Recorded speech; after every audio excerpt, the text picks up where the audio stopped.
اللہ نے فرمایا کہ دنیا میں 3 قسم کے لوگ ہیں. دنیا میں جو مذہب ہیں وہ کتنی قسم کے ہیں؟ 3. یعنی اسلام کے اگینسٹ جو ہیں. ایک تو ہیں یہودی، اور ایک ہیں عیسائی، اور ایک ہیں اہل کتاب کے علاوہ جتنے بھی مذاہب ہیں ان کو اسلام ایک ہی کیٹیگری میں رکھتا ہے. یہود و نصارہ الگ ٹائپ کے ہیں، اور یہود اور نصارہ کے علاوہ جو ہیں وہ الگ ٹائپ کے ہیں. قرآن کہتا ہے کہ ان میں اسلام دشمنی میں سب سے زیادہ یہودی اور باقی مشرکین ہیں، اور اسلام دشمنی میں سب سے کم جو ہیں وہ عیسائی ہیں، نصارہ ہیں. باقی مشرکین جو یہود و نصارہ میں سے نہیں ہیں وہ اسلام دشمنی میں آگے اس لیے ہیں کہ ان کے مذہب میں اور اسلام میں ڈسٹینس بہت زیادہ ہے. ہزاروں خداؤں کو مانتے ہیں، ہزاروں بتوں کو مانتے ہیں. اسلام دعوت دیتا ہے ایک خدا کی. پیغمبروں کو مانتے ہی نہیں ہے، کسی بھی پیغمبر کو نہیں مانتے. یہود و نصارہ جو ہیں یہ اسلام کے قریب ہیں، اس لیے کہ یہ پیغمبروں کے سلسلوں کو، آسمانی کتابوں کو، حلال و حرام کے کانسیپٹ کو بھی مانتے ہیں. یہ جنت جہنم کا بالکل وہی کانسیپٹ ہے جو ہمارا ہے. ان کی کتابوں میں بھی جہنم کے بارے میں وہی کچھ لکھا ہے جو ہماری آسمانی کتابوں میں لکھا ہے. جنت کے بارے میں وہی کچھ ہے جو قرآن میں لکھا ہوا ہے. جتنے تاریخی واقعات قرآن بیان کرتا ہے، قوم عاد کے، قوم سمود کے، قوم نوح کے اور فرعون کے، یوسف علیہ السلام کے، یہ سارے واقعات ان کی کتابوں میں بھی ہیں. اور وہ نام بھی آپ کو ملیں گے. آپ نے انگریزوں میں دیکھا ہوگا ڈیوڈ، جوزف اور جیکب. یعقوب علیہ السلام کو کیا کہتے ہیں یہ لوگ؟ جیکب. اور سولمن اور اس طرح کے نام جو ہے نا، کنگ سولمن. لیکن ہندوؤں میں آپ کو، سکھوں میں آپ کو ایسے نام نہیں ملیں گے. تو ہونا یہ چاہیے تھا کہ یہود اور عیسائی اسلام کے سب سے قریب ہوتے ہیں، لیکن قرآن نے کہا ان میں یہودی سب سے بڑے دشمن ہیں مشرکین کے ساتھ. وجہ کیا ہے؟ وجہ ہے یہودیوں کی جیلسی، کیونکہ اللہ تعالیٰ نے اہل یہود کو نوازا بہت تھا. کل جو ہم نے سورت پڑھی تھی اس میں موسیٰ علیہ السلام نے ذکر کیا، اذ جعل فیکم انبیاء وجعلکم ملوکا. اے میری قوم، اللہ کی اس نعمت کو یاد کرو، اس نے تمہارے اندر پیغمبر پیدا کیے اور تمہیں زمین میں بادشاہ بنایا. ملوک، بادشاہ بھی تمہیں میں ہوا کرتے تھے. وَآتَاكُمْ مَا لَمْ يُؤْتِ أَحَدًا مِّنَ الْعَالَمِينَ. تمہیں وہ کچھ دیا جو جہان میں کسی اور کو نہیں دیا. علم بھی ان کے پاس، دین کا علم بھی، دنیا کا علم بھی. لیکن انہوں نے، ان کے اندر ایک تکبر پیدا ہو گیا. یہ کہنے لگے کہ قوم پرستی پیدا ہو گئی. یہ سمجھنے لگے کہ ہمیں جو اللہ نے اتنا نوازا ہے ہماری قومیت کی بیس پہ، حالانکہ اللہ نے نوازا تھا عمل کی بیس پہ. عمل چھوٹ گیا. اب یہ دعوے کہ ہم چونکہ یہود ہیں ہم جنت میں جائیں گے، ہم تو اللہ کے معاذ اللہ بیٹوں کی طرح ہیں. قرآن نے کہا کہ یہ تمہارے دعوے تمہارے خود ساختہ ہیں. تم نے پیغمبروں کا انکار کیا، پیغمبروں کو قتل کیا، خاص طور پر عیسیٰ ابن مریم کے ساتھ جو کچھ تم نے کیا، پھر تم نے محمد صلی اللہ علیہ وسلم کا انکار کیا. تو یہ اس خوش فہمی میں مت رہو کہ اللہ تمہارے ساتھ اب وہی معاملہ کرے گا جو پہلے کیا کرتا تھا. تو ان کو جیلسی ہوئی کہ ایک امی پیغمبر جو نہ لکھنا جانتے ہیں نہ پڑھنا جانتے ہیں، وہ قوم جو جاہل قوم تھی، عرب تو جاہل لوگ تھے، ان کو ہم اپنا باپ کیسے بنا لیں؟ سمجھ رہے ہیں؟ ان کو ہم اپنا امام کیسے بنا لیں؟ کل تک تو وہ ہم سے پوچھا کرتے تھے. اس حسد کی آگ میں بھڑکنے کی وجہ سے انہوں نے اسلام دشمنی میں سب سے زیادہ پہل کی ہے. تبھی آج دیکھیں نا کہ فلسطین پر قبضے کا دعویٰ اور حقدار عیسائی اپنے آپ کو نہیں کہتے، حالانکہ عیسائیوں کی بھی حکومتیں رہی ہیں. حضرت عیسیٰ علیہ السلام، حضرت مریم، یہ پوری تاریخ بیت المقدس کی وابستہ ہے عیسائیوں کے ساتھ. لیکن کوشش میں کون لگا ہوا ہے؟ یہودی. وجہ کیا ہے؟ وہ کہتے ہیں ہماری وہی خلافت جو پہلے تھی دنیا میں، اور بیت المقدس کے ذریعے ہم، یہ مرکز تھا پوری دنیا کا، تو یہ بیت اللہ کیوں مرکز بن گیا, مکہ مکرمہ کیوں مرکز بن گیا, ساری دنیا وہاں کیوں جاتی ہے, یہاں کیوں نہیں آتی؟ سمجھ رہے ہیں کہ نہیں سمجھ رہے ہیں؟ تو یہ جیلسی, حسد جس کا نتیجہ یہ نکلا کہ وہ اسلام دشمنی میں سب سے آگے بڑھ گئے. اور قرآن کہتا ہے وَلَا تَجِدَنَّ أَقْرَبَهُمْ مَوَدَّةً لِلَّذِينَ آمَنُوا الَّذِينَ قَالُوا إِنَّا نَصَارَى. اس کے برعکس جو عیسائی ہیں وہ دوسرے مذاہب کی نسبت اسلام سے سب سے زیادہ قریب ہیں. وجہ کیا ہے؟ وجہ ان کے مذہب کی کچھ ایسی تعلیمات ہیں, ان تعلیمات نے ان کو ان برائیوں سے روکا ہے جو برائیاں یہود میں تھیں. بعض دفعہ مذہب میں کچھ ایسی چیزیں ہوتی ہیں کہ مذہب ان چیزوں کو بہت ہائی لائٹ کرتا ہے, تو اس سے کچھ خیر کی چیزیں آپ کے اندر رہ جاتی ہیں, غلط ہو کے بھی رہ جاتی ہیں. وہ چیزیں کیا ہیں؟ بِأَنَّ مِنْهُمْ قِسِّيسِينَ وَرُهْبَانًا. عیسائیوں نے نا ایک چیز خود سے ایجاد کی تھی اپنے مذہب میں, رہبانیت, دنیا سے بے رغبتی. جو جتنا زیادہ دنیا سے دور بھاگے گا اتنا ہی نیک ہوگا. اب یہ ابتدعوها, قرآن کہتا ہے خود گھڑا انہوں نے یہ فلسفہ, غلط تھا, لیکن بہرحال اس کا ایک فائدہ یہ ہوا کہ جب انسان کے دل میں دنیا کی لالچ ختم ہو جاتی ہے تو اس کے لیے حق کو قبول کرنا آسان ہو جاتا ہے, کیونکہ وہ ذہنی طور پر اس کے لیے تیار ہے پہلے سے. ہمارے والد صاحب ایک واقعہ بیان کرتے تھے کہ ہندوستان میں ایک پنڈت تھا یا کوئی ہندوؤں کا کوئی بڑا تھا, وہ عجیب عجیب کمالات دکھاتا تھا نا, شعبدے, یہ کر دیا, یوں کر دیا, ایسے میز کو اوپر اٹھا لیا, ہوتے نا شعبدے. مسمرزم کا بڑا وہ ہیپناٹائز ہوتا ہے, ایک مسمرزم ہوتا ہے, دماغ پہ قبضہ کر لیتے ہیں. تو ایک بزرگ گئے اس کے پاس اور ان سے بولا کہ یار یہ تیرے اندر یہ کمال کیسے پیدا ہوا ہے, تو چیزوں پہ توجہ مرکوز کرتا ہے, وہ چیز اٹھا لیتا ہے, ٹھیک ہے نا. تو اس نے کہا کہ میں نے نا زندگی بھر اس کی کوشش کی ہے کہ اپنی خواہشات کی میں اگینسٹ چلاؤں, ہمیشہ میرا جو دل چاہتا ہے میں اس کے خلاف کرتا ہوں, کہ قوت ارادی مضبوط ہو جاتی ہے نا اس سے, جو میرا دل چاہے گا میں اس کے خلاف کروں, اس سے انسان کی قوت ارادی مضبوط ہوتی ہے. تو اس کا مجھے یہ فائدہ ہوا ہے کہ اس طرح جب میں کسی چیز پہ توجہ ڈالتا ہوں تو میرے ارادے کے ذریعے نا اس پہ کوئی ریز نکلتی ہوں گی. اب سائنٹیفک اس کی کیا حقیقت ہے تو اللہ ہی جانے. تو یہ میرے اندر ایک کمال پیدا ہو گیا, میں اپنی توجہ کے ذریعے ایسے چیزوں کو ہلا دیتا ہوں. ان بزرگ نے کہا اچھا تو یہ بات بتا, تو نے ہمیشہ اپنی خواہشات کی مخالفت کی؟ اس نے کہا ہاں. اس نے کہا تیرا دل چاہتا ہے اسلام قبول کرنے کا؟ اس نے کہا نہیں. انہوں نے کہا مخالفت کر رہا اپنی خواہش کی, ٹھیک ہے, اب کیا کر. اور وہ مسلمان ہو گیا, اس نے کلمہ پڑھ لیا. تو اب اس کے اندر ایک خاصیت بہرحال پیدا ہو گئی تھی نا, کہ آپ جب اپنی خواہشات کے خلاف چلتے ہیں تو جہاں اس کے نقصانات ہوتے ہیں وہاں ایک کوالٹی بھی تو پیدا ہوتی ہے نا. اسلام آپ کو خام خواہ میں اپنی خواہشات کے خلاف چلنے کے لیے نہیں کہتا. اسلام کہتا ہے ناجائز خواہشات چھوڑ دو, جائز کو پورا کرو. لیکن خواہشات کے اگینسٹ چلنے سے بہرحال ایک آپ کے اندر کمال پیدا ہوتا ہے, آپ کی قوت ارادی مضبوط ہوتی ہے. جو اپنے خواہشات کے غلام بنے ہوئے ہوتے ہیں ان سے دنیا میں کوئی بھی کام, ان سے 20 رکعت تراویح نہیں پڑھی جاتی, وہ گن رہے ہوتے ہیں ہر 2 رکعت, یار ہوگا کیا, کتنا ٹائم اور لگے گا. تو عیسائیوں میں کیا کمال تھا کہ رہبانیت. تو قرآن کہتا ہے اس رہبانیت کی وجہ سے ان کے دل نرم.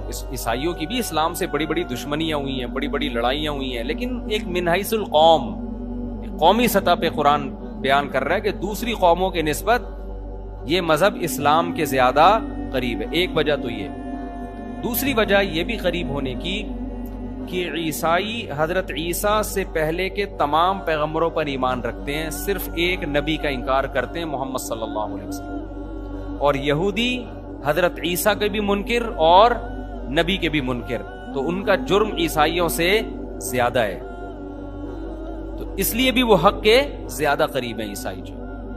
اور آج پوری اچھا جو مکاریاں چالاکیاں یہودیوں نے کی ہیں وہ عیسائیوں میں نہیں ہیں, وہ عیسائیوں میں نہیں ہیں. ہٹلر نے عیسائیوں کو نہیں زیادہ چھیڑا تھا, وہ تو خود بھی عیسائی تھا. اس نے دشمنی کس سے کی تھی؟ یہودیوں سے. اس کا یہ نظریہ تھا کہ یہ فساد کی جڑ ہے.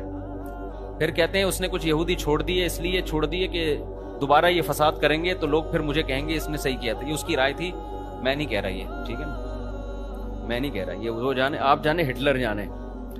تو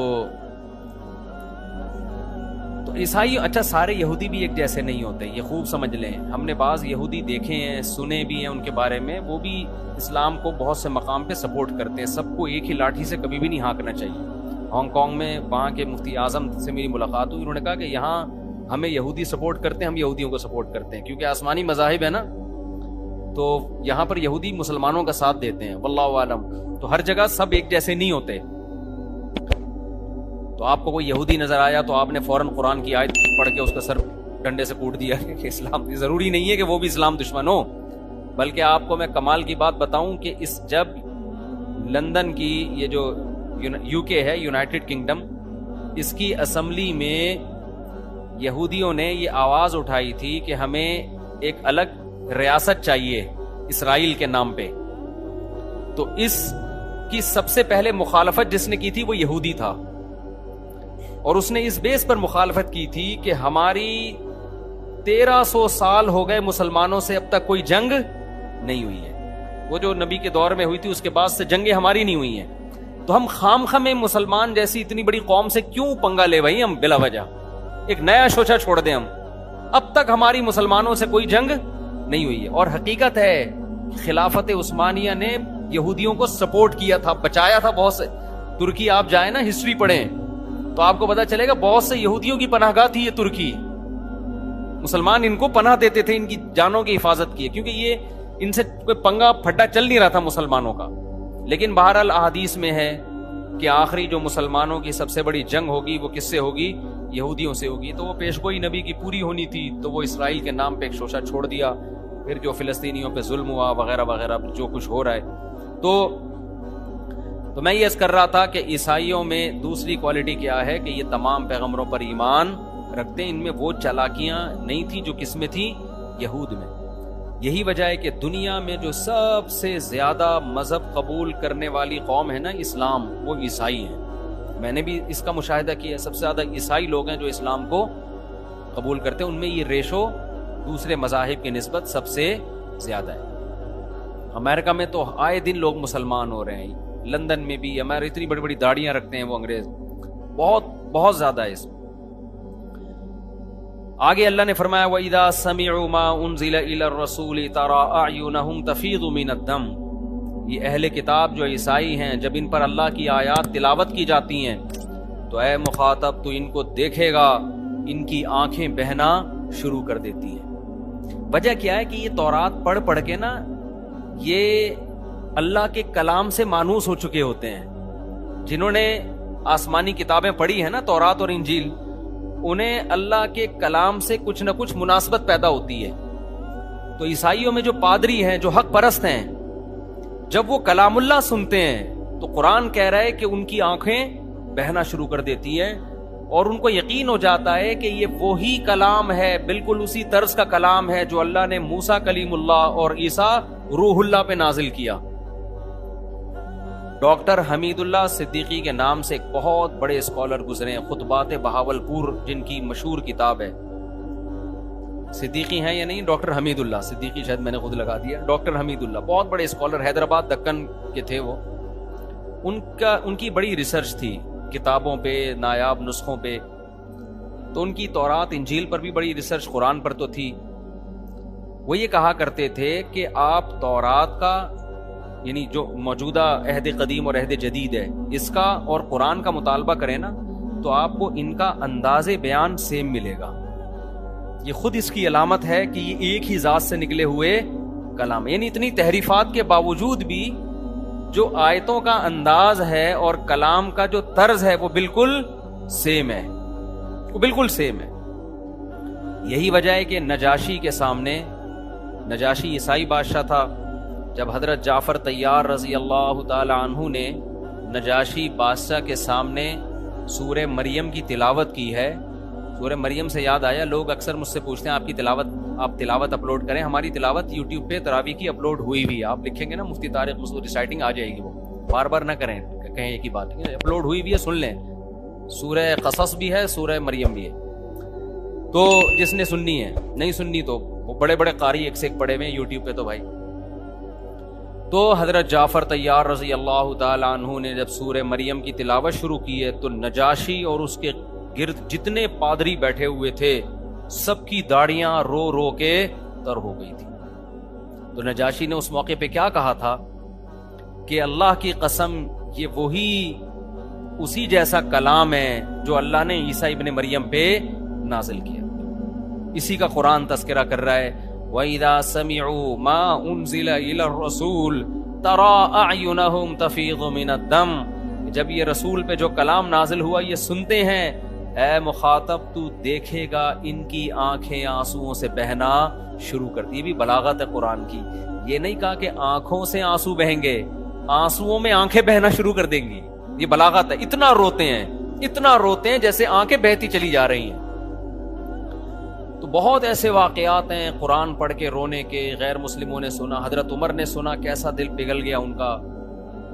نجاشی نے سنا, اس کے پادریوں نے سنا. آپ کہہ سکتے ہیں مدینہ کے جو لوگ تھے وہ کیوں نہیں روتے تھے, جو دشمن تھے. یاد رکھیں جب آپ کے دل میں کسی کا بغض پیدا ہو جائے نا, ایک دفعہ کینہ پیدا ہو جائے, پھر آپ دلائل کو سائڈ پہ رکھ دیتے ہیں, پھر آپ ہمیشہ اس کے خلاف کوشش میں لگے رہتے ہیں.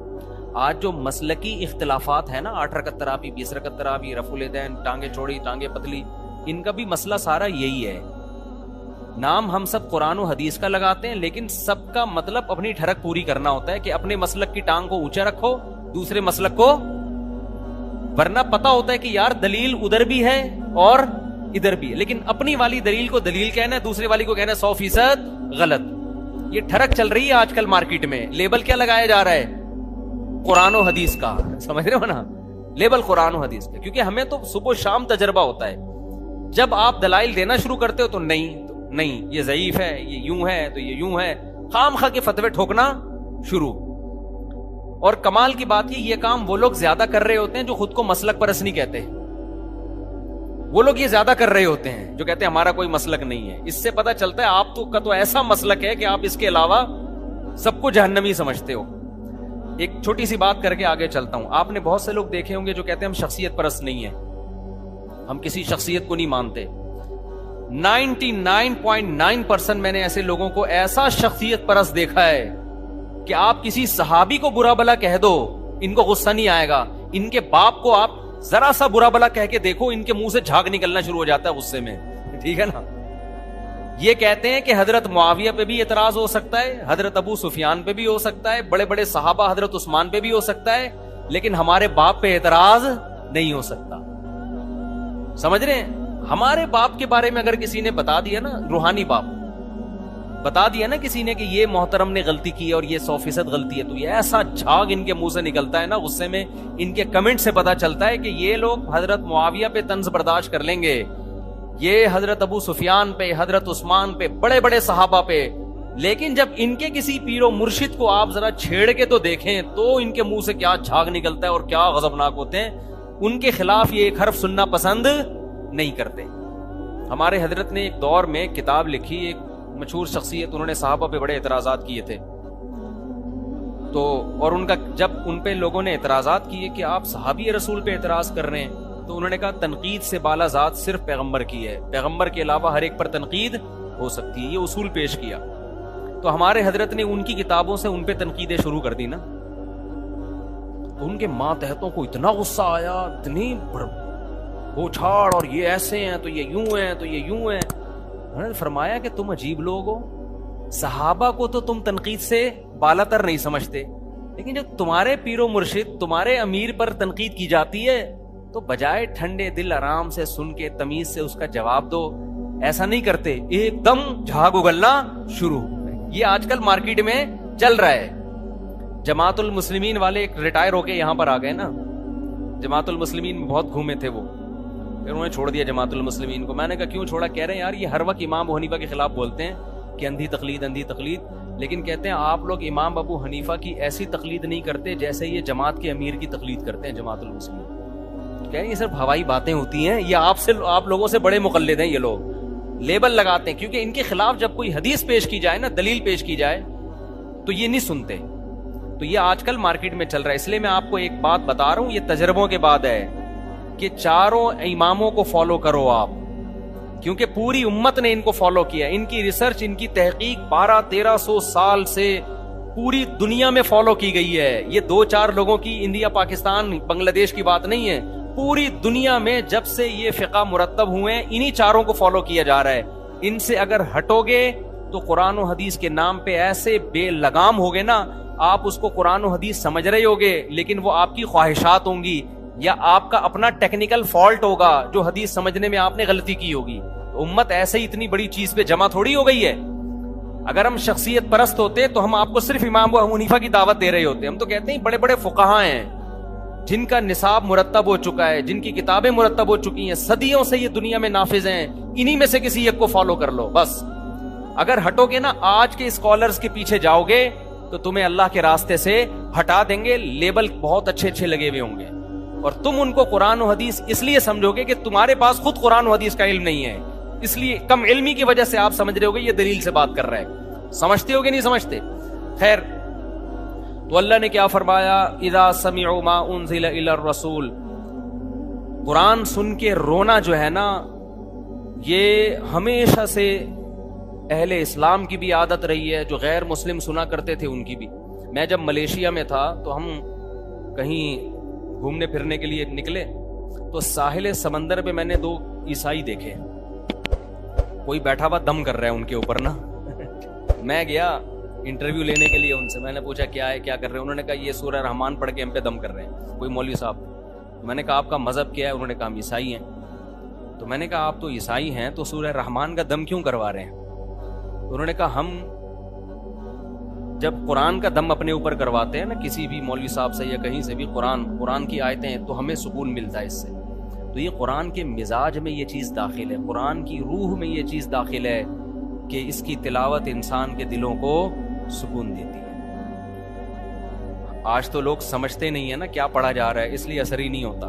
تو قرآن کو سمجھنے کی کوشش کرنی چاہیے. صحابہ کے ایسے واقعات ہیں, حضرت عمر رضی اللہ تعالیٰ عنہ فجر کی نماز میں جب تلاوت کرتے اتنا روتے, بعض دفعہ کہتے ہیں رو رو کے گر جایا کرتے تھے, بیمار ہو جایا کرتے تھے. حضرت عکرمہ رضی اللہ رحمہ اللہ تعالیٰ, جو حضرت عبداللہ بن عباس کے شاگرد ہیں, قرآن کی تلاوت سے پہلے اس کو آنکھوں سے لگاتے اور کہتے ہاذا کلام ربی ہاذا عہد و منشور ربی, یہ میرے رب کا کلام ہے, یہ معمولی کتاب نہیں ہے, اور یہ میرے رب کا عہد نامہ ہے, منشور ہے, میرے رب نے اس میں قوانین بیان کیے ہیں, منشور ہے یہ, میرے رب نے اس کتاب میں مجھ سے کچھ معاہدے کیے ہیں. تو یہ اتنی عظیم کتاب ہے جس میں میرا رب مجھ سے کہہ رہا ہے تم اپنی ذمہ داری پوری کرو, یہ کرو, اور میں اس کے بدلے میں تمہیں یہ دوں گا.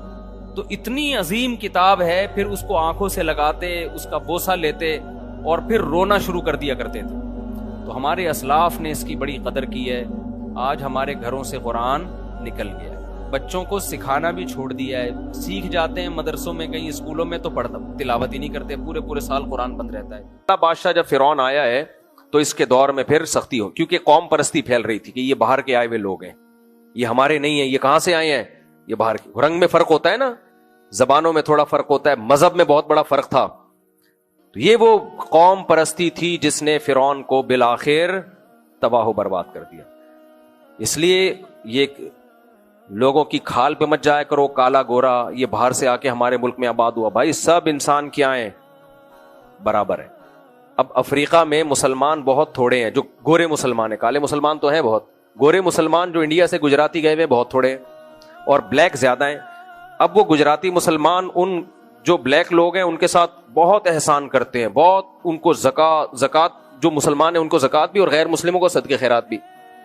لیکن میں ان سے کہتا ہوں بیٹا, اللہ نہ کرے یہ کالے گورے کی جنگ چھڑ گئی نا, خدا نہ خواستہ, تو یہ سارے احسانات ایک طرف ہوں گے. کیوں خود نہیں قوم لڑتی, بیرونی طاقتیں آ کے لڑواتی ہیں. جب بیرونی طاقتیں دیکھتی ہیں نا کوئی ملک اسٹیبل ہو رہا ہے, اور یہ بیرونی طاقتیں پتہ ہے نا وہ جو تہذیب کے ٹھیکیدار ہیں جن کو ہم صبح شام سلوٹ کرتے ہیں کہ ان جیسا دنیا میں کوئی بھی نہیں ہے, یہ والی طاقتیں پھر دیکھتی ہیں کہ یہ ملک بہت اسٹیبل ہو رہا ہے اور ان کے ہاں سونے کے ذخائر اور گیس, پیٹرول سب کچھ نکل رہا ہے, تو ان کو لڑوایا کیسے جا سکتا ہے.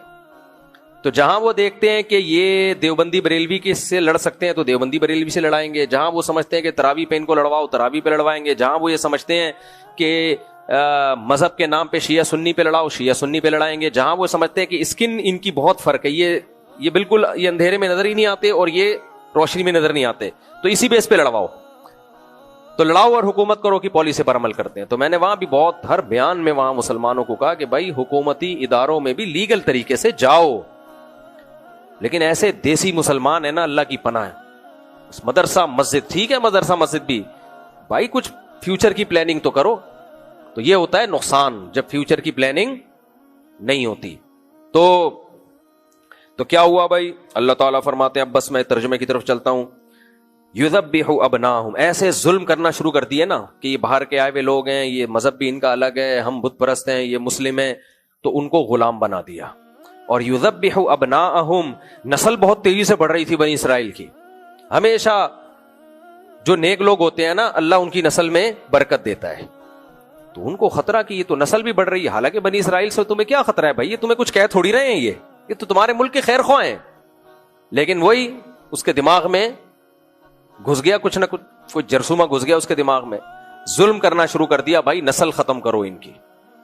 اب اس زمانے میں فیملی پلاننگ کے طریقے ایجاد ہوئے نہیں تھے، اگر ایجاد ہو جاتے نا تو فرعون نسل بھی ختم کر دیتا بنی اسرائیل کی، اور بدنام بھی نہ ہوتا، بلکہ ایوارڈ ملتا ہر تقریب میں اس کو کہ ماشاءاللہ اس نے غربت اور مہنگائی کے خاتمے کے لیے گروتھ ریشو کو گرا دیا ہے، یہ ہوتی ہے ایک اسٹیبل گورنمنٹ اور اس کے ایسے حکمران، ماشاءاللہ سلوٹ، وہ ایسے کرتے جیسے کہ اب ہو رہا ہے۔ اطلاعات آئی ہیں، میڈیا پہ چل رہی ہیں کہ پاکستان کا گروتھ ریشو پہلے سے الحمدللہ وہ ان کے بقول الحمدللہ کم ہو گیا، تو الحمدللہ پاکستانی قوم میچور ہو گئی ہے، سوائے مفتی طارق مسعود صاحب کے۔ رپورٹ میں اگلی دفعہ میں یہ الفاظ بڑھا دوں گا کہ صرف ایک میں ہی دیسی رہ گیا ہوں، تو وہ جو ہے نا گرا دیا ہم نے، وہ پہلے اتنے تھے اب اتنے ہو گیا، بھائی بیڑا غرق کر دیا، پہلے کم بیڑا غرق تھا، اب کیا کر دیا زیادہ، کہ جو نسل تھی جو اولاد تھی اسی سے آپ محروم کر رہے ہو، خواتین کی گود سے بچے چھین لیا آپ نے۔ تو خیر، تو فرعون کو یہ نہیں پتا تھا۔ اسی طرح فرعون نے ایک اور ٹیکنیکل فالٹ کیا، یونیورسٹیاں بناتا، تعلیم کے نام پہ مکس گیدرنگ شروع کر دیتا، تو اس تکلف کی فرعون کو ضرورت بولو نا نہیں تھی۔ دو کام کر لیتا، فیملی پلاننگ، وہاں کی جو حکیم عورتیں تھیں ان کو بھیجتا، جو ڈاکٹر تھیں جو بھی اس زمانے میں، خواتین کو جا کے سمجھاتا بچے دو ہی اچھے ورنہ تمہاری صحت کا بیڑا غرق ہو جائے گا، تم بچہ پیدا کرنے کی مشین نہیں ہو، یہ سمجھاتا، اور مفت میں دوائیں بانٹتا، تھوڑا سا خرچہ آتا لیکن یہ اتنی مخالفت سے بچ جاتا۔ دوسرا کام کیا کرتا، یونیورسٹیاں بناتا، تعلیم کے نام پہ لڑکے لڑکیوں میں مس گیدرنگ شروع کر دیتا، تو بنی اسرائیل کا ویسے ہی بیڑا غرق ہو، گرل فرینڈ بوائے فرینڈ گدے گھوڑوں والی زندگی شروع ہو جاتی ان کی۔ جب قوم کا ہی بیڑا غرق ہو گیا تو پھر ایسی قوم میں اللہ پیغمبر نہیں بھیجتے، پیغمبر بھی اللہ ان میں بھیجتے ہیں اس قوم کی قیادت کے لیے جس میں ایمان کی کچھ رمق باقی ہو، اس کو نجات دلانے کے۔ ہاں بالکل جو خراب قوم ہے جیسے لوط علیہ السلام کی قوم کی طرف اللہ نے لوط علیہ السلام کے بھیجا، وہ تو تباہ و برباد کرنے کے لیے، قوم کو قائد بنانے کے لیے ایسی قوم کے پاس بھیجا جاتا ہے جس میں کچھ نہ کچھ قیادت کی صلاحیت ہو۔ بنی اسرائیل جتنے بھی برے تھے لیکن بہرحال ایمان والے تھے، زنا کو شراب کو برا سمجھتے تھے، تو وہ غلامی کی وجہ سے ان میں کچھ برائیاں پیدا ہو گئیں۔ تو اب کیا ہوا، دو کام فرعون کر لیتا، تو ایک شعر بھی ہے نا اس پہ، اکبر الہ آبادی کا ہے غالباً، یوں قتل سے بچوں کے ہوتا نہ وہ بدنام، افسوس کے فرعون کو کالج کی نہ سوجی۔ بدنام نہ ہوتا کالج بنا دیتا۔ ہم کالج کے خلاف نہیں ہیں، ہم بھی کالج کے پڑھے ہوئے ہیں، لیکن یہ جو مکس کو ایجوکیشن والا کالج ہے نا یہ کر دیتا تو وہ ویسے ہی غلام ہی پیدا ہونا تھا انہوں نے، تو کچھ ہو۔ لیکن بہرحال اس وقت اتنی ٹیکنالوجی نہیں تھی، کوئی مشورہ دینے والا نہیں تھا، اس نے ڈائریکٹ بچے ذبح کرنا شروع کر دیے۔ اللہ فرماتے ہیں وَيَسْتَحْيِي نِسَاءَهُمْ، عورتوں کو زندہ باقی رکھتا تھا، انہو کان من المفسدین، واقعی وہ بہت فساد کرنے والوں میں سے تھا۔ اللہ کہتے ہیں وَنُرِيدُ أَن نَّمُنَّ عَلَى الَّذِينَ اسْتُضْعِفُوا فِي الْأَرْضِ، ہم نے ارادہ کیا کہ ہم احسان کریں اس قوم پہ جو زمین میں بہت کمزور ہے، جو کمزور ترین قوم تھی ہم نے اس پر احسان کرنے کا ارادہ کر لیا۔ اور وَنَجْعَلَهُمْ أَئِمَّةً، ہم نے ارادہ کیا ہم اس کو زمین کا امام بنائیں، وَنَجْعَلَهُمُ الْوَارِثِينَ، اور زمین کا وارث ہم اس قوم کو بنا دیں۔ دیکھو کیسے ناکامی کے نقشوں میں اللہ ارادے کیسے کر رہا ہے بھائی، ارادے کیسے کر رہا ہے۔ تو جو قوم اپنے بچوں کو ذبح ہونے سے نہیں بچا پا رہی، اللہ کہہ رہے ہم نے ارادہ کیا اسی قوم کو یہ زمین کا والی وارث بنائے ہم. اس کے لیے کیا تدبیر اختیار کی اللہ نے؟ وَنُمَكِّنَ لَهُمْ فِي الْأَرْضِ، ہم نے ارادہ کیا ہم ان کو زمین میں مضبوط ٹھکانہ دیں. اسی کا اثر تھا کہ بنی اسرائیل میں داؤد اور سلیمان علیہ السلام پیدا ہوئے، جنہوں نے بہت، یہ جو کل ہم نے پڑھا تھا نا پرسوں سلیمان علیہ السلام کا واقعہ، یہ بھی تو بنی اسرائیل میں سے تھے نا. ابے وہ کمپلیٹ ہی نہیں ہوا. اچھا وہ رہ گیا تو آپ شروع میں بولتے نا، یہ تو میں نے تو دوسرا واقعہ شروع کر دیا. چلو اب میں یہ کمپلیٹ کر لیتا ہوں، کل پھر وہ سلیمان علیہ السلام کا وقت تو مجھے بتا دیا کرو نا، میرے ذہن میں تھا میں کمپلیٹ کر چکا ہوں.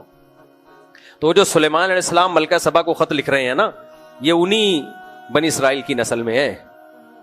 جب طاقت اور قوت آ گئی تو کیسے بنی ملکہ سبا کو بول رہے ہیں بندی بن کے چلی جا. اور ایک وقت وہ تھا کہ آپ کے آباء و اجداد میں بچے ذبح ہو رہے تھے فرعون کے ہاتھوں، اور فرعون کا کچھ بگاڑ نہیں سکتے تھے. تو اللہ فرماتے ہیں وَنُرِيَ فِرْعَوْنَ وَهَامَانَ وَجُنُودَهُمَا مِنْهُمْ مَا كَانُوا يَحْذَرُونَ.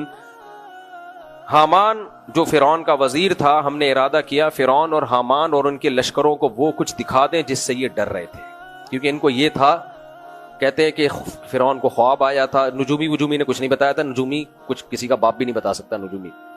تو خواب آیا تھا کہ اس کو یہ تھا کہ اس میں کوئی ایسا بچہ پیدا ہوگا جو میری حکومت کا خاتمہ کرے گا. تو اللہ فرماتے ہیں وَأَوْحَيْنَا إِلَىٰ أُمِّ مُوسَىٰ، جب موسیٰ علیہ السلام کی ولادت ہوئی تو ہم نے موسیٰ کے ماں کو وحی کی ان ارضعیہ، کہ اس بچے کو تو دودھ پلاتی رہے. فَإِذَا خِفْتِ عَلَيْهِ، جب تجھے ڈر ہونا کہ فرعونیوں کو پتہ چل گیا اور وہ آ کے بچہ لے کے ذبح کر دیں گے، فَأَلْقِيهِ فِي الْيَمِّ، تو اس بچے کو دریا کی موجوں کے حوالے کر دے. وَلَا تَخَافِي وَلَا تَحْزَنِي، دوسرے مقام پہ آتا ہے تابوت میں ڈال کے، اور اے موسیٰ کی ماں خوف مت کر اور غمزدہ مت ہو. اِنَّا رَادُّوهُ إِلَيْكِ، اس آیت میں ایسا وجد آتا ہے نا جو انداز ہے اللہ کا. اِنَّا رَادُّوهُ إِلَيْكِ وَجَاعِلُوهُ مِنَ الْمُرْسَلِينَ، ہم اسے تیری گود میں لوٹا کے چھوڑیں گے اور ہم اسے پیغمبر بنا کے چھوڑیں گے. یہ نہیں کہا نردہ، ہم لوٹائیں گے. رادو اس میں فاعل ہے، یہ لوٹانے والے ہیں، یہ ہوگا. اور نجعلہ من المرسلین بھی نہیں ہے، ہم اسے پیغمبر بنائیں گے. نہ جاعلو، جاعل کام کرنے والا، جاعلوہ من المرسلین، اور پیغمبروں کی فہرست میں ہم اس کو شامل کر کے چھوڑیں گے. تو یہ بچہ تیری گود میں بھی آئے گا اور پیغمبر بنے گا. یہ فَالْتَقَطَهُ آلُ فِرْعَوْنَ لِيَكُونَ لَهُمْ عَدُوًّا وَحَزَنًا. اللہ کہتے ہیں وہ صندوق چلتے چلتے فرعون کے محل میں آیا اور فرعونیوں نے اس صندوق کو اٹھایا تاکہ وہ بچہ ان کا دشمن اور غم کا ذریعہ بن جائے. فرعون نے اس نیت سے نہیں اٹھایا، لیکن اللہ کہتے ہیں میں نے فرعونیوں سے اس لیے اٹھوایا تاکہ یہ بچہ تمہارا دشمن اور تمہارے لیے غم کا ذریعہ بن جائے. اس کا نتیجہ یہ نکلنے والا تھا. وہ تو سمجھ رہے تھے ہم نے ایک بچہ اٹھایا ہے بس. وقالت امرأة فرعون قرة عین لی ولک، فرعون نے ارادہ کیا اس کو فوراً قتل کرے. انون ہے، اس کو نہیں پتا تھا بنی اسرائیل کا ہے یا کس کا بچہ ہے، تو اس نے ارادہ کر لیا قتل کر دوں. یقین ہوتا نا بنی اسرائیل کا تو شاید لازمی قتل کر دیتا. تو فرعون کی زوجہ نے کہا وقالت امرأة فرعون قرة عین لی ولک، یہ میری اور تیری آنکھوں کی ٹھنڈک ہے. سورہ طٰہٰ میں آتا ہے القیت علیک محبۃ منی، اس بچے پر اللہ نے اتنا پیار اور محبت ڈال دی تھی. بعض بچوں کو دیکھ کے بڑی اٹریکشن ہوتی ہے کہ میں نے محبت ڈال دی، تو ہر ایک کو اس پہ بڑا پیار آ رہا. ظاہر ہے پیغمبر تھے، بہت خوبصورت تھے. تو فرعون کی زوجہ نے کہا لا تقتلوا، اسے قتل مت کرو. عسیٰ ان ینفعنا، ہو سکتا ہے یہ ہمیں فائدہ پہنچا دے. او نتخذہ ولدا، یا ہم اس کو اپنی اولاد بنا لیں. اس سے بعض علماء نے استدلال کیا ہے کہ ایسا معلوم ہوتا ہے کہ فرعون کی اولاد نہیں تھی، نہ ہی اس کمبخت کیا کرنا تھا بچے پیدا کر کے. ایسے لوگوں کو فیملی پلاننگ کا مشورہ دینا چاہیے. ایک صاحب میرے پاس ہے، یہ کیا ہے یہ، میں نے کہا آپ کے لیے نہیں ہے بچے زیادہ پیدا کرو، آپ کے لیے میں نے کبھی بھی نہیں کہا. آپ بیوی بھی نہ، آپ ایسے ہی رہیں ساری زندگی. کیونکہ وہ اس پہ لکھا ہوا تھا کہ ایسے عظیم لوگ بہت کم پیدا ہوتے ہیں. یوٹیوب پہ کمنٹس بھی بڑے عجیب ہوتے. کسی اسکالر کے بارے میں لکھا ہوا تھا کہ ایسے عظیم لوگ بہت کم پیدا ہوتے ہیں. میں نے کہا بہت تعریف ہے یار، کیونکہ مائیں اکثر ایسے بچے ضائع کرا دیتی ہیں پیدائش سے پہلے ہی، اس لیے بہت کم پیدا ہوتے ہیں. اللہ بچائے. وقالت امرأۃ فرعون، فرعون کی بیوی نے کہا اس کو قتل مت کرو، میری اور تمہاری آنکھوں کی ٹھنڈک ہے، ہم اسے اولاد بنا لیں گے۔ جب موسیٰ علیہ السلام کی والدہ کو پتا چلا کہ بچہ فرعون ہی کے محل میں نکلا ہے جا کے، تو قرآن کہتا ہے اصبح فؤاد ام موسیٰ فارغا، موسیٰ کی ماں کا دل صبر سے خالی ہو گیا۔ ماں کی جو ممتا ہوتی ہے نا، وہ جیسے ہوتا ہے نا بھائی جا کے میں چھین لوں، میرا بچہ ہے مجھے دو، اب یہ کام کرتی تو فرعون نے کیا کرنا تھا؟ فوراً قتل کرنا تھا، لیکن ماں جذباتی ہوتی ہے، وہ انجام نہیں دیکھتی۔ تو اللہ فرماتے ہیں ان کا عادت لتوبدی بھی، قریب تھا کہ وہ جا کے بتا دیتی کہ یہ بچہ میرا ہے، لولا اربتنا علی قلبها، لیکن ہم نے موسیٰ کی ماں کے دل کو تھام لیا، صبر کی توفیق دی۔ اس سے بھی پتہ چلتا ہے کہ بہت دفعہ صبر کی توفیق کس کی طرف سے ملتی ہے؟ اللہ کی طرف سے۔ اس لیے اللہ سے شکر بھی مانگنا چاہیے، اور اگر کبھی کوئی مصیبت ہو تو صبر بھی۔ بعض دفعہ اللہ دلوں کو تھام لیتا ہے۔ فرمایا ہم نے اس کے دل کو تھام لیا، لِتَكُونَ مِنَ الْمُؤْمِنِينَ، تاکہ وہ مومنین میں سے ہو جائے، کیونکہ ہم صبر کی توفیق دیں گے تو بچہ گود میں پہنچائیں گے تو اس کو یقین آئے گا اللہ اپنے وعدوں میں سچا ہے، ان کو یقین آئے گا۔ وَقَالَتْ لِأُخْتِهِ قُصِّيهِ، قرآن کہتا ہے جب موسیٰ علیہ السلام کی ماں نے صندوق کو پانی میں ڈالا تو اسی وقت موسیٰ علیہ السلام کی بہن سے کہا قُصِّيهِ، اس صندوق کے پیچھے پیچھے چلو، دیکھتے ہوئے کہ کہاں جا رہی ہے۔ فَبَصُرَتْ بِهِ عَنْ جُنُوبٍ، حضرت موسیٰ کی بہن بہت ذہین تھی، وہ ایسے قرآن کہہ رہا ہے کنارے آنکھوں سے دیکھ رہی تھی، ایسے گھور گھور کے صندوق نہیں دیکھ رہی تھی، کیونکہ گھور گھور کے صندوق کو دیکھتی تو لوگوں کو لگتا یہ ان کا کوئی ریلیشن ہے اس سے، تو ایسے دیکھتی بھی جا رہی تھی دور دور سے کہ یقین نہ آئے کسی کو کہ ان کا آپس میں کوئی رشتہ ہے۔ فرمایا فَبَصُرَتْ بِهِ عَنْ جُنُوبٍ، وہ کنارے سے دیکھ رہی تھی، وَهُمْ لَا يَشْعُرُونَ، لوگوں کو پتہ نہیں چلا کہ یہ دیکھ رہی ہیں، یعنی وہ تو اپنا ایسے جا رہی تھی جیسے میں کسی کام سے جا رہی ہوں۔ وَحَرَّمْنَا عَلَيْهِ الْمَرَاضِعَ مِنْ قَبْلِ، اب جب فرعون نے ارادہ کر لیا، دیکھو کیسا فرعون بھی آ کے اپنی وائف کی بات کا انکار نہیں کر سکتا۔ اس لیے مجھے جو لوگ بولتے ہیں نا ہم یہ ہمارا اتنا روب ہے بیوی کے سامنے، تو کسی اور کے سامنے کہانیاں سنائے گا۔ کتنے بچے مار دیے، بیوی نے ایک دفعہ کہا لا تقتلوا، مت مارو، ٹھیک ہے ٹھیک ہے قبول ہے یہ آپ کی آفر۔ خیر قرآن کہتا ہے حرمنا علیہ المراضع من قبل، ہم نے دودھ ہی حرام کر دیا موسیٰ پہ، کسی عورت کی چھاتی سے دودھ نہیں پیتے وہ۔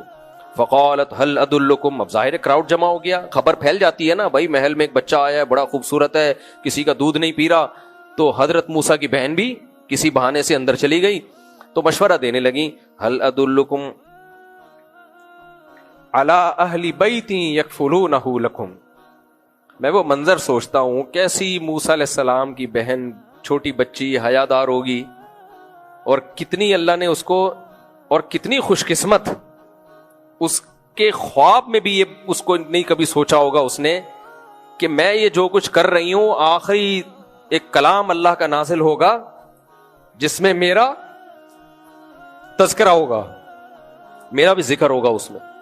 تو اللہ فرماتے ہیں فقالت هل ادلکم علی اہل بیت یکفلونہ لکم، کیا میں تمہیں وہ گھر نہ بتاؤں جو اس کی کفالت کر لے، جو اس کو اچھی طریقے سے پال لے، یعنی اس کا دودھ پی لے۔ یہ بعض دفعہ یہ ہوتا ہے نا کہ کچھ بچے کسی کا دودھ پیتے ہیں کسی کا نہیں پیتے، کچھ مائیں ایسی ہوتی ہیں جن کا دودھ سب بچے پی لیتے ہیں، اب تو وہ دودھ پلانے کا رواج ہی کم ہو گیا، پہلے یہ بہت ہوتا تھا۔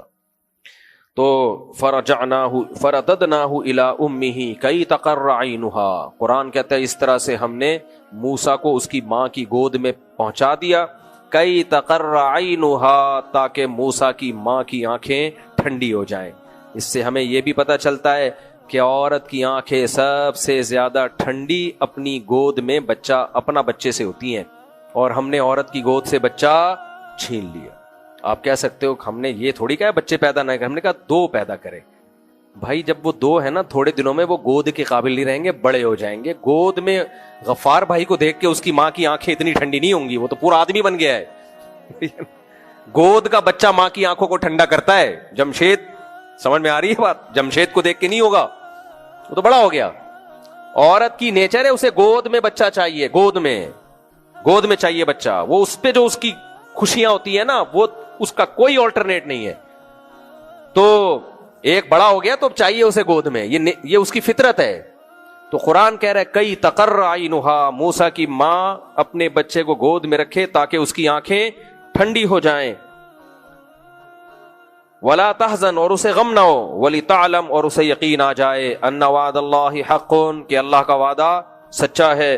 ولکن اکثر الناس لا يعلمون، لیکن اکثر لوگ اس بات کو نہیں جانتے کہ اللہ اپنے وعدوں میں سچا ہوتا ہے، تبھی اللہ پہ توکل نہیں کرتے. ولما بلغ اشدہ، موسیٰ علیہ السلام فرعون کے محل میں پلنے لگے. اس میں حکمت کیا تھی کہ موسیٰ علیہ السلام کو اللہ نے فرعون کے محل میں رکھا؟ کیونکہ دعوت کس کے سامنے دینی تھی؟ فرعونیوں کے. انسان جس علاقے میں ہوتا ہے عام طور پر، یہ کوئی قاعدہ کلیہ نہیں ہے، لیکن عام طور پر ان کی مینٹیلٹی ہی سے واقف ہوتا ہے. اسے دوسری قوم میں بھیج دیا جائے تو اس کے لیے بات کرنا مشکل. تبھی میں کسی کنٹری میں جاتا ہوں تو میں لوگوں سے پہلے وہاں کے مقامی لوگوں سے پوچھتا ہوں ان کو بولنا کیا ہے، بات کیا کرنی ہے ان کے سامنے، میں کس سلسلے میں آیا ہوں، بولنا کیا ہے ان کو، کیا یہاں کے مسائل ہیں. تو وہی لب و لہجہ اور وہی مینٹیلٹی ضروری ہے جو آپ کسی علاقے میں ہوتے ہیں. اللہ نے موسیٰ علیہ السلام کو بھیجنا ہی فرعون کے پاس تھا نا، تو پلوایا بھی وہیں فرعون کے دربار میں. تو قرآن کہتا ہے وَلَمَّا بَلَغَ أَشُدَّهُ وَاسْتَوَىٰ آتَيْنَاهُ حُكْمًا وَعِلْمًا، جب بھرپور جوانی کو پہنچے ہم نے آپ کو علم بھی عطا فرمایا اور حکمت بھی. نبوت ابھی نہیں ملی. وَكَذَلِكَ نَجْزِي الْمُحْسِنِينَ وَدَخَلَ الْمَدِينَةَ عَلَىٰ حِينِ غَفْلَةٍ مِّنْ أَهْلِهَا. آپ ہمارے بچے کہاں ہیں یار، ہمارے بچے بیان میں نہیں بیٹھتے. مولویوں کے بچے اسی وجہ سے بگڑتے ہیں، یہ ساری دنیا سن رہی ہوتی ہے، یہ نہیں سن رہے ہوتے. کہاں ہیں؟ میں نے واسطے کے ذمہ لگایا تھا کہ ان بچوں کو، عبداللہ ان کو بولا کہ بٹھاؤ ان کو یہاں. مولویوں کے بچے نا اکثر تو نہیں، بہت دفعہ بگڑ جاتے ہیں. یہ سمجھتے ہیں ابے ابا ہی تو ہے. ٹھیک ہے، ابے بھائی ابا کو چھوڑو، قرآن سنا رہے ہیں. ابا ایسا ابا کہاں سے لبا. تو وہ باقی کہاں ہیں؟ ان کو بولو درس میں آ کے بیٹھو، کرکٹ کھیل رہے ہیں وہاں جا کے. تو اللہ فرماتے وَدَخَلَ الْمَدِينَةَ عَلَىٰ حِينِ غَفْلَةٍ مِّنْ أَهْلِهَا، مدینہ میں داخل ہوئے جب دوپہر کا وقت تھا، غفلت کا وقت. ہمیشہ سے نا دوپہر کے وقت میں قیلولے کا پوری دنیا میں رواج رہا ہے. یہ آ کے انگریزوں نے ختم کیا ہے. انگریز جس علاقے میں گیا ہے نا، صحت کی واٹ لگا کے آیا ہے وہاں سے. پیزے برگر پہ ہمیں کس نے لگایا؟ انگریز نے. یہ ہمارے باپ داداؤں کی خوراک. ناشتہ کس نے انٹروڈیوس کروایا؟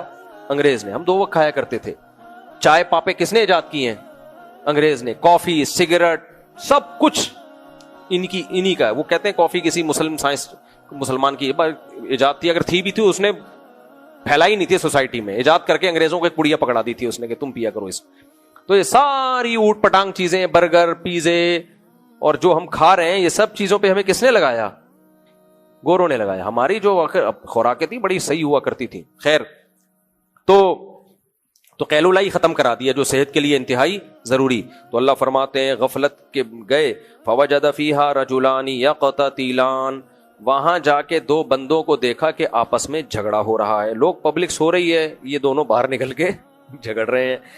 ہذا من شیعتہ وہذا من عدوہ، ان میں ایک موسیٰ علیہ السلام کی قوم کا تھا بنی اسرائیل میں سے، اور ایک موسیٰ علیہ السلام کی دشمن یعنی قبطی قوم میں سے تھا، فرعونیوں میں سے تھا. فاستغاثہ الذی من شیعتہ، جو حضرت موسیٰ کی قوم میں سے تھا اس نے مدد کے لیے موسیٰ علیہ السلام کو بلایا کہ بھئی اس کے خلاف میری مدد کرو. فوکزہ موسیٰ، موسیٰ علیہ السلام نے جا کے اس فرعونی کو ایک چماٹا لگا دیا. فقضى علیہ، اس کا انا للہ و انا الیہ راجعون، کلٹی ٹھیک مر گیا وہ ایک ہی تھپڑ سے. قال هذا من عمل الشیطان، موسیٰ علیہ السلام نے کہا یہ تو شیطان کی طرف سے کام ہو گیا، ایک انسانی جان کو میں نے قتل کر دیا، یہ تو غلطی ہو گئی مجھ سے، قتل نہیں بنتا تھا اس پہ. دیکھو پیغمبر کتنے معتدل ہوتے ہیں، حالانکہ دشمن قوم ہے، کتنے ظلم کیے ان لوگوں نے. لیکن یہ کہ بھائی ظلم اگر فرعون کر رہا ہے تو اس کی سزا یہ تھوڑی کہ جو بھی اس قوم کا آدمی ہوگا اس کو پکڑ کے ہم مارنا شروع کر دیں گے، یہ بھی نہیں کر رہے. تو انہ عدو مضل مبین، شیطان واقعی انسان کو غلط راہ پہ ڈالتا ہے. قال ربی انی ظلمت نفسی، اللہ سے دعا مانگی، اے اللہ میں نے اپنی جان پہ ظلم کیا، فاغفر لی، مجھے معاف کر دے. ایک انسانی جان کا نہ چاہتے ہوئے قتل ہو گیا. اللہ کہتے ہیں فغفر لہ، اللہ نے اسی وقت آپ کو معاف کر دیا. انہ هو الغفور الرحیم، کیونکہ اللہ معاف کرنے والا اور رحم کرنے والا ہے. قال ربی بما انعمت علی فاصبح فی المدینۃ خائفا یترقب. اب موسیٰ علیہ السلام اگلے دن صبح اٹھے تو شہر میں گھبراتے ہوئے گھوم رہے ہیں, کیونکہ ظاہر ہے انسانی لاش پڑی ہوئی, جب انکوائری ہوگی تو قاتل کون ہے, اب کوئی ثبوت تو ہے نہیں, ثبوت نہیں ہے, لیکن اس بات کا ڈر ہے کہ ایسا نہ ہو میرے بارے میں پتہ چل جائے. اب اس کا پتہ کہ موسیٰ علیہ السلام نے قتل کیا صرف کس کو معلوم تھا؟ بنی اسرائیلی کو. جو اپنی قوم کا آدمی تو اس سے خوف نہیں تھا کہ بھئی یہ تو اپنا آدمی ہے, یہ نہیں بتائے گا.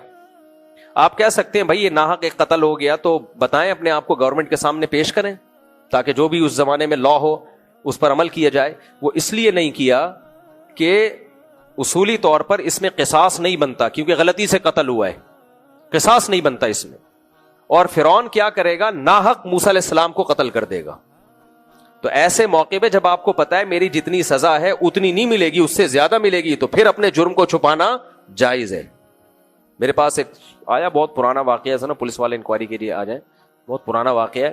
ایک آدمی سے قتل ہوا تھا تو اب وہ پریشان تھا, تو مجھے کہنے لگا کہ میں کیا کروں. میں نے کہا بھائی آپ جاؤ ان کے حوالے اپنے آپ کو پیش کرو, لیکن اس میں مسئلہ, میں نے کہا تھانے جاؤ. کہتے لیکن تھانے میں کیا ہوگا؟ لمبی جیل. حالانکہ اس کا جو جرم تھا وہ یہ تھا کہ دیت دے دے وہ, یعنی دیت بنتی ہے شرعی لحاظ سے. اب وہ دیت کے لیے اگر جاتا ہے مقتول کے وارث کے پاس کہ میں دیت دینا چاہتا ہوں, تو وارث فوراً پکڑ کے اندر کر دیں گے اس کو, بے قاتل آ گیا ابا کا ہمارے, وہ جان کر نہیں مارا تھا اس نے. تو ایسے موقع پہ پھر قانون کا کو نہیں بتایا جا سکتا, کیونکہ قانون پھر بعض دفعہ زیادتی کرتا ہے, یا جو مقتول کے وارثین ہیں وہ زیادتی پہ آ جاتے ہیں, جتنا حق بنتا ہے اتنا نہیں لیتے. تو میں نے پھر اس کو یہ ترکیب بتائی, میں نے کہا دیکھو مقتول کی جو دیت بنتی ہے اس کے وارثین تلاش کرو, 2-4 وارث اس کے ہیں, تو ان وارثین کو اتنے پیسے کسی بہانے سے لوٹا دو, آپ ہدیے کے نام پہ, گفٹ پہ نام پہ, کسی بھی طریقے سے, تو جب اللہ گنجائش دے. تو یہ ہیلے بتائے جاتے ہیں کیونکہ جتنی سزا بنتی ہے اس سے زیادہ نہ ملے. تو موسیٰ علیہ السلام سے اگر ناحق قتل ہوا تھا, یہ قتل خطا ہے, تو اس میں یا تو دیت ہوگی یا معافی ہوگی, مقتول کے وارثین معاف کر دیں. اس زمانے کا قانون کیا تھا ہمیں معلوم نہیں ہے, تو اس لیے شرعی قانون دیت والا وہ اس زمانے میں تھا یا نہیں تھا یہ بھی ہمیں معلوم نہیں. تو موسیٰ علیہ السلام کے پاس اس کے علاوہ کوئی آپشن نہیں تھا کہ اپنے آپ کو چھپا دیں. تو اس لیے قرآن کہتا ہے کہ فَأَصْبَحَ فِي الْمَدِينَةِ خَائِفًا يَتَرَقَّبُ. صبح حضرت موسیٰ علیہ السلام چھپتے پھر رہے ہیں, یعنی احتیاط سے جا رہے ہیں کہ وہی مجھے میرے بارے میں بتا نہ دے. فَإِذَا الَّذِي اسْتَنصَرَهُ بِالْأَمْسِ يَسْتَصْرِخُهُ. کل جس کا پھڈا ہوا تھا نا وہ دوبارہ موسیٰ علیہ السلام کو پکار رہا ہے, نئے آدمی سے جھگڑ رہا ہے. قرآن کہتا ہے فَلَمَّا أَرَادَ أَن يَبْطِشَ بِالَّذِي هُوَ عَدُوٌّ لَهُمَا. موسیٰ علیہ السلام نے ارادہ کیا دوبارہ اس فرعونی کو پکڑیں, کیونکہ یہ لوگ ظلم کرتے تھے. ارادہ یہی تھا اپنی قوم کے آدمی کو بچانے کا, کیونکہ وہ مظلوم تھا. لیکن حضرت موسیٰ نے سوچا کہ اس کو میں تنبیہ تو کر دوں نا پہلے ایک دفعہ, کہ تو روز ہی جھگڑتا رہتا ہے. تو اس تنبیہ کی نیت سے موسیٰ علیہ السلام نے اس کو کہا کہ انک لغوی مبین, تو کھلا گمراہ آدمی ہے, روز پھڈے کرتا ہے. بھائی پتا تو ہے کہ غلطی اس کی نہیں ہے, فرعونی تنگ کر رہا ہے, لیکن تو نے بھی تو کچھ کیا ہوگا نا جا کے, تیرے سے ہی کیوں جھگڑا ہو رہا ہے روزانہ. اس تنبیہ سے موسیٰ علیہ السلام نے اس کو بول دیا تو بڑا نالائق آدمی ہے. تو وہ اب موسیٰ علیہ السلام فرعونی کو پکڑنے کے لیے بڑے ہیں, وہ ڈر گیا بنی اسرائیلی. اس نے بولا, اس کا خیال ہوا کہ لگتا ہے آج یہ تھپڑ کس کو پڑے گا, مجھے پڑے گا. تو وہ بے صبرا, اس نے فوراً چیخ دیا. جب موسیٰ علیہ السلام اسپیڈ سے رفتار سے آگے بڑھے نا اس فرعونی کو پکڑنے کے لیے, تو یہ بنی اسرائیلی ڈر گیا کہ لگتا ہے کہ آج اگر اس کے لگایا تو ایک آدھ میرے بھی لگے گا.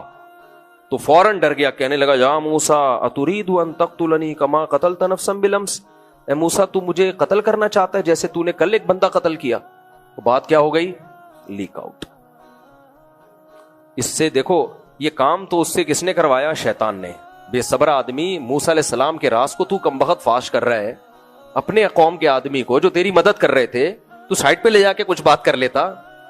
کتنی بڑی غلطی کی نہیں کی, لیکن یہ غلطی موسیٰ علیہ السلام کے لیے کیا بنی, بہت بڑی رحمت. اللہ ان کو مدین لے گیا, وہاں نکاح کرا کے پھر پیغمبر بنا کے اللہ لایا. اس سے ہمیں یہ بھی پتہ چلتا ہے ایک آدمی بعض دفعہ ظلم کر رہا ہوتا ہے, گناہ کر رہا ہوتا ہے, غلط کر رہا ہوتا ہے, لیکن اس کی غلطی دوسرے کے لیے رحمت بن رہی ہوتی ہے. اس لیے علماء نے کہا کہ ایک ہی عمل 2 بندوں کے ساتھ ہوتا ہے, ایک کے لیے عذاب اور دوسرے کے لیے رحمت. یہ پتہ کیسے چلے گا کہ اس کے لیے عذاب اس کے لیے رحمت؟ یہ ایسے پتہ چلے گا جو اللہ کے نافرمان ہیں ان کے لیے عذاب, اور جو اللہ کے حکم کو فالو کر رہے ہیں وہی پریشانی ان کے لیے رحمت. موسیٰ علیہ السلام اللہ کے حکم کو فالو کر رہے تھے, نیک تھے, تو اب جو کچھ بھی غلط بھی ہو رہا ہے تو وہ ان کے حق میں صحیح ہی ہو رہا ہے, سمجھ رہے ہو. تو اللہ تعالیٰ فرماتے ہیں وجاء رجل من اقصى المدینۃ یسعى, بات لیک ہو گئی فوراً, ایک دم جنگل میں آگ کی طرح خبر پھیلی, بھائی ان کے تو اپنے بندے نے بولا ہے کہ یہ قتل کس نے کیا ہے. موسیٰ علیہ السلام نے, فرعون نے فوراً درباری بلائے, وہ تو ویسے ہی موسیٰ علیہ السلام سے چڑھتا تھا, تو اس نے بولا بھائی قتل کیا جائے گا.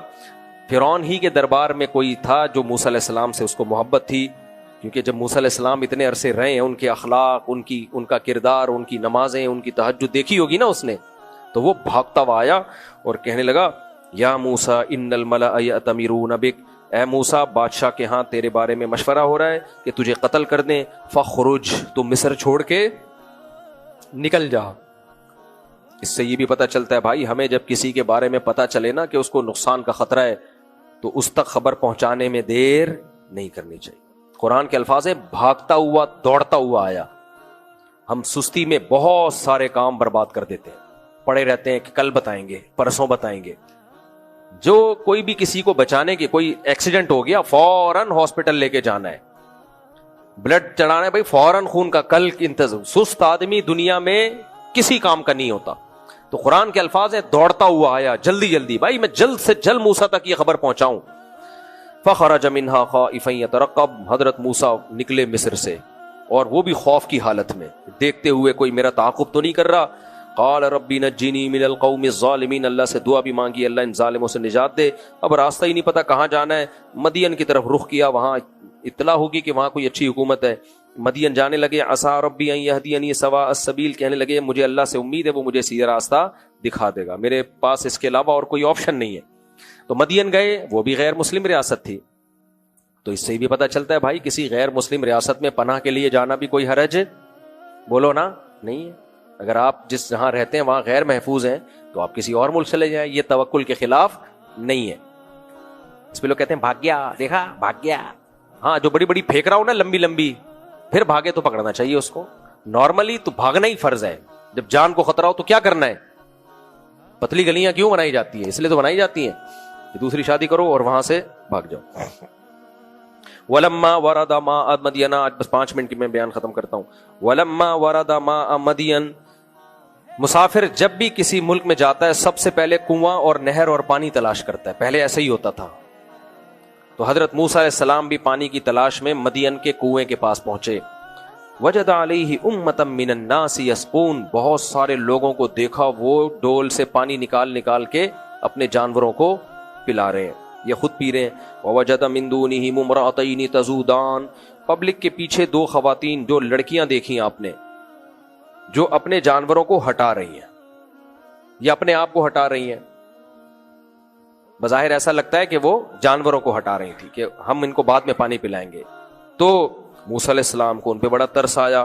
قالتا ما خطبکما, حضرت موسیٰ نے ان سے, کیونکہ ترس اس لیے آیا کہ بھئی کراؤڈ تو بہت زیادہ ہے, یہ بچیاں کتنی دیر کھڑی رہیں گی. یار آپ موسیٰ علیہ السلام کا حوصلہ دیکھو, پیغمبروں کا میں انسانیت کی خدمت کا جذبہ دیکھو کہ خود مسافر ہے, نیا کنٹری ہے, نیا ملک ہے, پہلے تو آدمی اس جگہ کو سمجھتا ہے نا, لیکن آپ کو ترس آئے تو گھنٹے گزر جائیں گے, تو ان کی میں خدمت کر لوں. موسیٰ علیہ السلام نے جا کے کہا کہ کیوں آپ لوگ یہاں کھڑے ہوئے ہو؟ تو انہوں نے فرمایا کہ کہنے لگی لا نسقی حتی یصدر الرعاء وابونا شیخ کبیر, جب تک یہ چرواہے سب فارغ نہیں ہو جائیں گے ہم نہیں پلا سکتے. اب سوال پیدا ہوتا ہے پھر کسی مرد کو بھیجتے, تو انہوں نے موسیٰ علیہ السلام کے اس سوال کے بغیر ہی جواب دے دیا کہ ہمارا والد بوڑھا آدمی ہے. نہیں آئی میرا خیال ہے بہت گہری بات. حضرت موسیٰ نے پوچھا نہیں تھا کہ گھر میں مرد ہے یا نہیں, یہ پوچھا نہیں تھا, انہوں نے خود بتا دیا کہ موسیٰ بدگمان نہ ہو کہ گھر کے مرد بغیرت ہیں, وہ آتے نہیں ہیں, تو بتا دیا ہمارے گھر میں کوئی مرد نہیں ہے, ایک والد ہیں جو بوڑھے ہیں.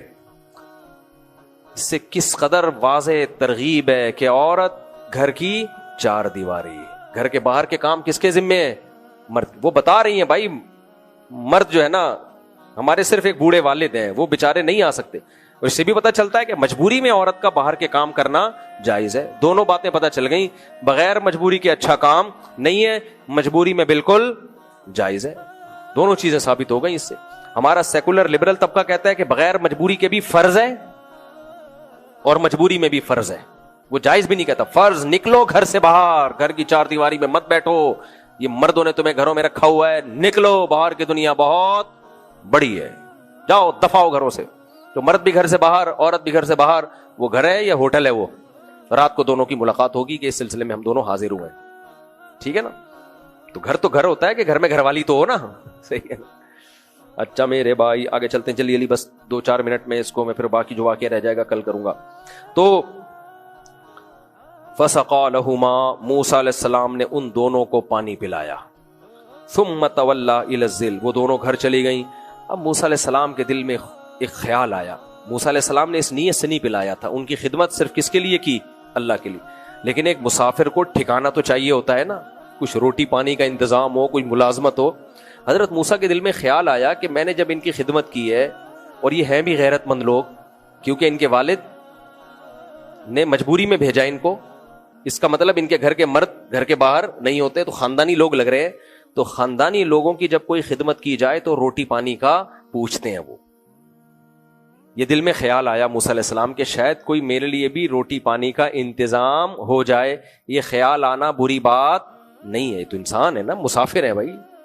لیکن یہ بات انہوں نے ان کے سامنے نہیں کی کہ میں نے پانی تو پلا دیا ہے, اب گھر جا کے تھوڑا سا ابا سے کہنا کہ. تو اس سے کیا میسج جاتا کہ اصل اس لیے پلایا, اصل میں یہ پلانے کا مقصد ہی یہ تھا کہ کچھ پیسے چاہیے. تو یہ غلط بات ہو جاتی پھر.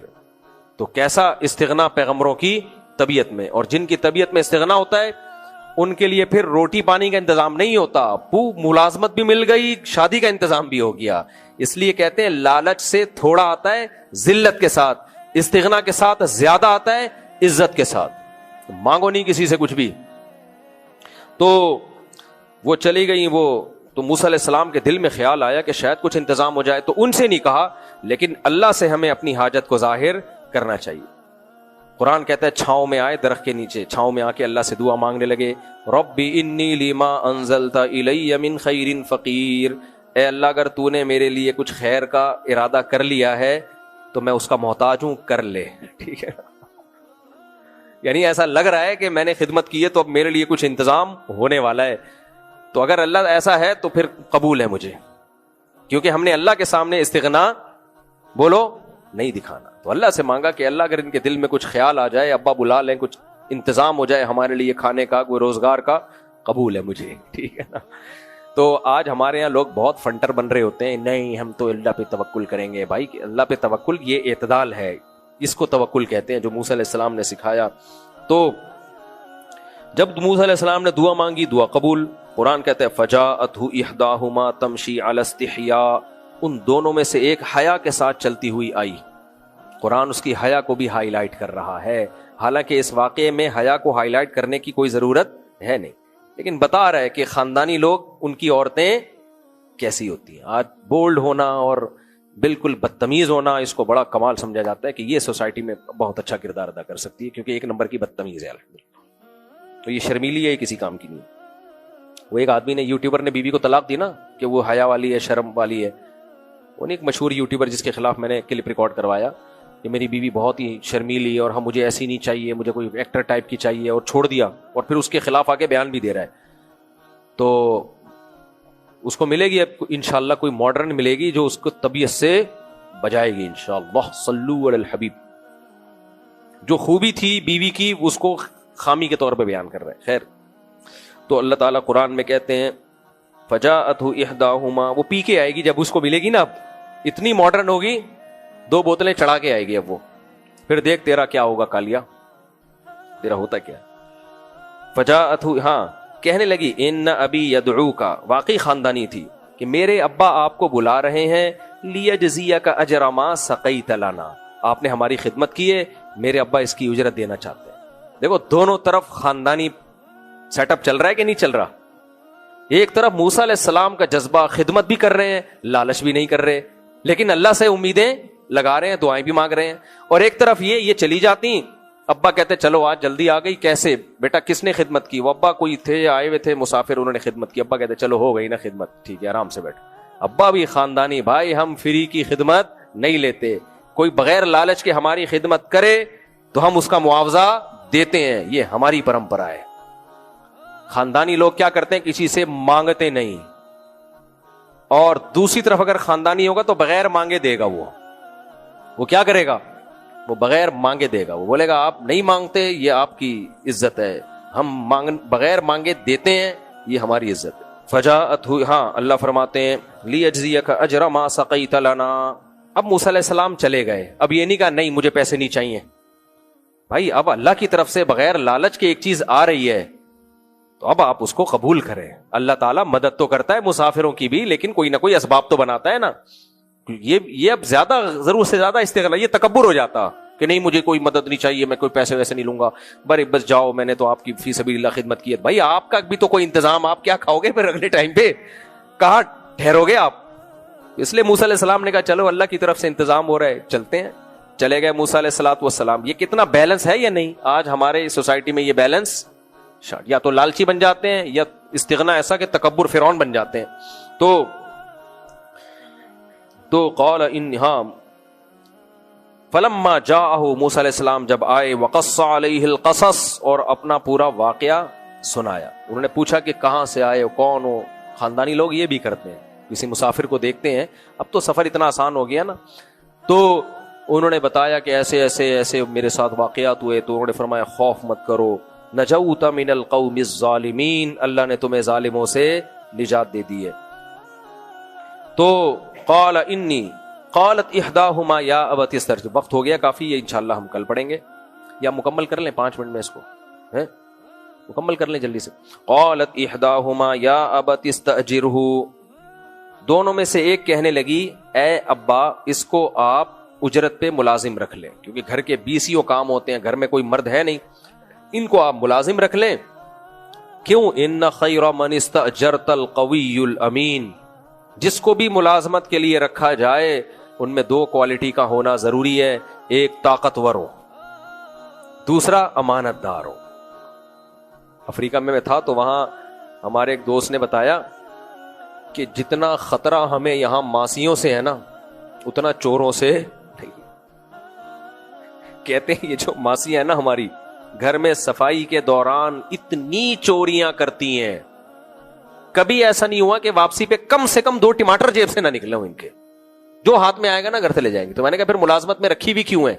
کہتے ہیں ہم کیلکولیشن کرتے ہیں کہ اتنی تنخواہ ہے اور اتنا غریبی میں یہ ٹماٹر آلو پیاز چوری کر کے لے کے جائے گی, تو چلو پھر بھی کیا ہے, ٹھیک ہے ہم برداشت کر رہے ہیں. ملازم کا ایماندار ہونا بہت ضروری, وہی کھا جاتا ہے, لاکر توڑ کے کھا جائے گا, کام کرے گا نہیں ٹائم پہ, تنخواہیں دبا کے لے رہا ہوگا.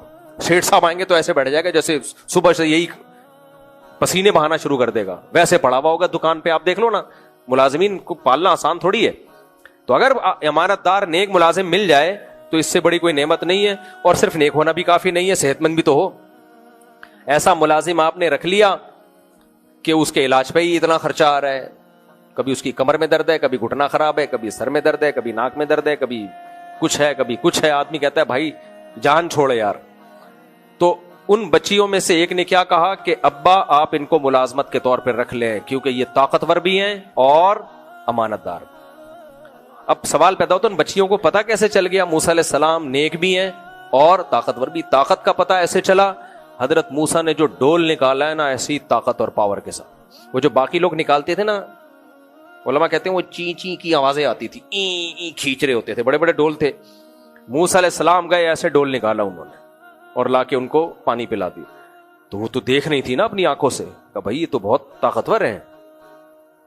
اور دوسرا امانت کا اندازہ ایسے ہوا کہ اس پورے ٹائم میں کہیں کوئی غیر ضروری نامحرم لڑکیوں سے بات کرنا تو دور کی بات, نظر بھی اٹھا کے نہیں دیکھا. آج دیکھ لو خواتین بتاتی ہیں ہمارا ہاتھ بھی کھل جائے نا ذرا سا تو مرد ٹھرکی ہاتھ کو دیکھنا شروع کر دیتے ہیں. ابے انٹرنیٹ پر کیا کچھ تمہیں نظر نہیں آ رہا. آپ دیکھ لو یہاں سے کوئی انٹی گزرے نا, ہاتھ تھوڑا سا گورا چٹا ہو تو ٹھرکیوں کو دیکھو گھر تک اس ہاتھ کو دیکھتے ہوئے نکل جائیں گے گھر تک. پوری نظریں نا ایک گلی سے شروع کرتے ہیں دوسری گلی تک. بھائی چھوڑو یار, کیوں اپنے آپ کو ٹینشن دے رہے ہو؟ اور برقے والیوں میں زیادہ یہ ہوتا ہے, باقی جو پوری نظر آ رہی ہو تو دیکھ رہی, برقے والی میں ہے کہ یار باقی تو نظر نہیں آ رہا, تو انگلیاں دیکھیں کیسی ہیں اس کی. تو یہ کیا ہے خیانت ہے یار. کیوں؟ جب کوئی اپنے باڈی کو نہیں دکھانا چاہ رہی ہے, ویسے تو جو دکھانا چاہ رہی ہے اس کو بھی دیکھنا حرام ہے, لیکن جو چھپانا چاہ رہی ہے اس کو دیکھنا تو اور زیادہ بری حرکت ہے. تو ان بچیوں نے دیکھا کہ اس پورے سفر میں آنے جانے میں ایک بار بھی موسیٰ علیہ السلام نے نگاہ اٹھا کے ہماری طرف نہیں دیکھا. ایسی خاندانی شرافت کہاں مارکیٹ میں. وہ تو مسٹنڈے, وہ جو پانی پلا رہے تھے اتنے بے شرم تھے, ان کو دو بچیوں پہ ترس نہیں آ رہا کہ یار ہم پہلے ان کو, ہماری سوسائٹی میں برے سے برا آدمی بھی ہوگا, کسی انٹی کو خاتون کو دیکھے گا بولے گا بہن پہلے آپ, یہی کر لے گا نا, ترس آئے گا عورت پہ, سیٹ خالی کر دیتے ہیں. اور وہ مسٹنڈے پانی پلائے جا رہے ہیں, دیکھ رہے ہیں کہ دو بچیاں دور کھڑی ہوئی ہیں, یار ان کو پہلے, یا تو ہوتا نا عورتیں بھی بہت زیادہ ہوتی تو ایک الگ بات تھی. تو ان کو اندازہ ہو گیا بھائی یہ بہت نیک ہے, تو ایسا نیک آدمی اگر ملازمت پہ ہو تو زبردست. تو ان کے ابا نے کیا کہا, ان کے ابا نے سوچا داماد میں بھی یہی دو کوالٹی ہونی چاہیے. دیکھو باپ جو غیرت مند ہوتا ہے اسے ہر وقت اپنی بیٹی کے لیے اچھے رشتے کی تلاش. اچھے کا کیا مطلب؟ صحت مند ہو اور نیک ہو. باقی دیکھ رہے تھے جس مسئلہ بے روزگاری کا تھا تو وہ تو میرے پاس ہی روزگار مل جائے گا, ان کو روزگار کون دے دے گا, وہ تو میں دے دوں گا. اب آپ نا اپنے داماد کو روزگار دینا, روزگار بھی کھا جائے گا, بچی بھی کھا جائے گا آپ کی. یہ ہر ایک پہ اپلائی نہیں ہوتا یہ, لیکن اگر داماد اچھا ہے تو بھائی اس کو روزگار دلا دو. ہوتا نہیں ہے نا, وہ سسر کے روزگار کو کھا کے ہڑپ کر دیتا ہے. تو موسیٰ علیہ السلام, ان بچی کے والد نے فوراً کہا, ان کو تو فکر تھی نا بیٹی جوان ہو گئی ہے تو ہمیں اس کے لیے رشتہ بھی کرنا ہے, تو بھائی یہ صحت مند بھی ہے اور ماشاءاللہ روزگار کا ہم ابھی انتظام کر لیتے ہیں ان کے لیے. تو کیا کہا, انی ارید ان انکحک احدی ابنتی ہاتین, اے موسیٰ میں چاہتا ہوں میری ان دو بیٹیوں میں سے ایک کا آپ سے نکاح کر دو. بظاہر ایسا لگتا ہے کہ ان کی نیت یہ تھی کہ ان دونوں میں جس سے آپ کہیں تو ان دونوں میں سے ایک سے آپ کا میں نکاح کر دوں.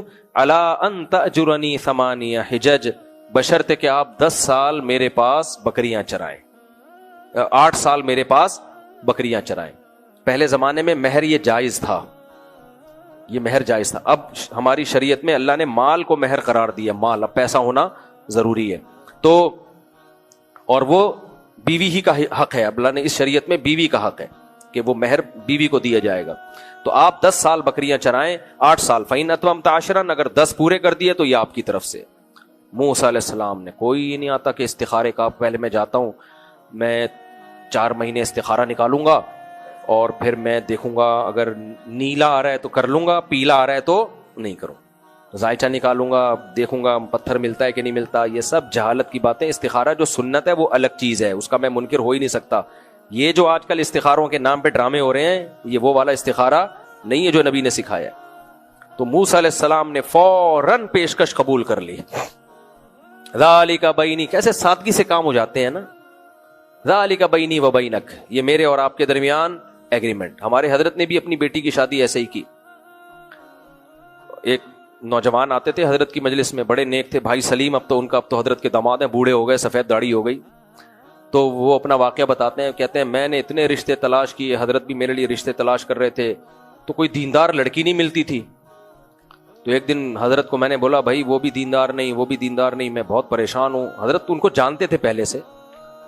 تو حضرت نے فرمایا تو ٹھیک ہے پھر میں اپنی بیٹی کا آپ سے نکاح کر دیتا ہوں. ان کے تو پاؤں سے زمین نکل گئی. کہا کہ آپ اپنے گھر والوں کو بھیجیں, دیکھ لے وہ. تو حضرت کی بیٹی کا کون انکار کرتا بھائی. تو پھر وہ آئے ایک دن, حضرت نے فرمایا, ایک کسی کا نکاح حضرت پڑھا رہے تھے, کسی اور کا نکاح تھا. حضرت نے فرمایا سلیم کہاں ہے؟ وہ آگے نوجوان تھے اس وقت. فرمایا چلو آپ کا بھی شروع کرتا ہوں نکاح میں, ٹھیک ہے نا. تو اپنی بچی کا نام لے کے, حالانکہ اس دن ان کی شادی تھی نہیں, تھی کسی اور کی. فرمایا جب آپ کی بھی ہونی تو ہے نا تو ابھی کر لیتے ہیں, کہ چلو ابھی نکاح پڑھا دیا. تو ہو گیا ان کا نکاح, ماشاءاللہ ہنسی خوشی زندگی, ساری زندگی گزاری. میری ایک شادی بھی اسی طرح ہوئی ہے. اب آپ لوگ کو اب رو گے آپ لوگ بیٹھ کے کیا. میری بھی ایک دفعہ شادی اس طرح سے ہوئی کہ بات ہماری طے ہو گئی. میں گیا بات طے کرنے کے لیے, میرے ساتھ مسجد کمیٹی کے صدر تھے طارق بھائی, وہ تھے, اور 2-4 لوگ اور تھے. ابھی ہم بات کرنے گئے تھے تو صدر میں تھے, علماء کا خاندان تھا. ہم جا کے بیٹھے تو جو ہوتا ہے نا, یعنی ابھی اس سے پہلے ہاں ہوئی نہیں تھی, گئے تھے بات کرنے کے لیے کہ یہ رشتہ ہوتا ہے کہ نہیں ہوتا. میں نے پیغام بھیجا تھا تو وہاں گئے, مجھے بٹھایا, انٹرویو لیا, اور بھائی کتنی تنخواہ ہے, کیا کم, وہ جانتے تو مجھے تھے پہلے سے. تو بہرحال ہاں ہو گئی. چلو بھائی ٹھیک ہے, اب شادی کب ہوگی تو اس پہ ہم مشورہ کرتے ہیں.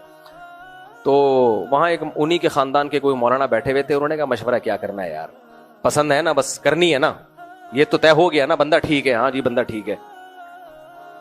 وہ بولا چلو پھر ابھی نکاح پڑھاتے ہیں. ختم. میں بالکل ڈریس میں, میرے کوئی رشتہ دار بھی ساتھ میں نہیں. انہوں نے کہا آ جائیں گے رشتہ دار, کیا ہے مسئلہ. تو میں نے کہا چلو ٹھیک ہے, ہمیں بھی کہتے. پھر وہ عالم تھے, انہوں نے کہا جب ہم لوگوں کو اتنا بتاتے ہیں نکاح سادگی سے کرو تو خود کر لیں یار, اب اس میں کیا ہے, 2 مہینے بعد شادی ہوگی, 6 مہینے بعد شادی ہوگی, بسم اللہ کرو یار نکاح پڑھاؤ. میں نے کہا قبول ہے, ہم تو اسی سلسلے میں حاضر ہوئے تھے. ہم کس سلسلے میں حاضر ہوئے تھے, ہم تو حاضر ہی اکثر بہت دفعہ اس سلسلے میں حاضر ہو چکے ہیں مختلف جگہوں پہ. تو انہوں نے کیا کیا, 2-4 ان کی کے قریب لوگوں کو بلایا. اتفاق سے مدنی مسجد کے امام تھے مولانا عزیز, وہ کہیں قریب میں ہی گھوم رہے تھے. اچھا, ان سے میری پہلے بہت بحث ہو چکی تھی دوسری شادی کے ٹاپک پہ, بہت دفعہ کہ دوسری شادی کرنی چاہیے. مدنی مسجد کے امام تھے وہ, بہت دفعہ میری بحث ہوئی. وہ کہتے تھے نہیں اس میں یہ خرابی, اس میں یہ خرابی. میں نے کہا کرنی چاہیے.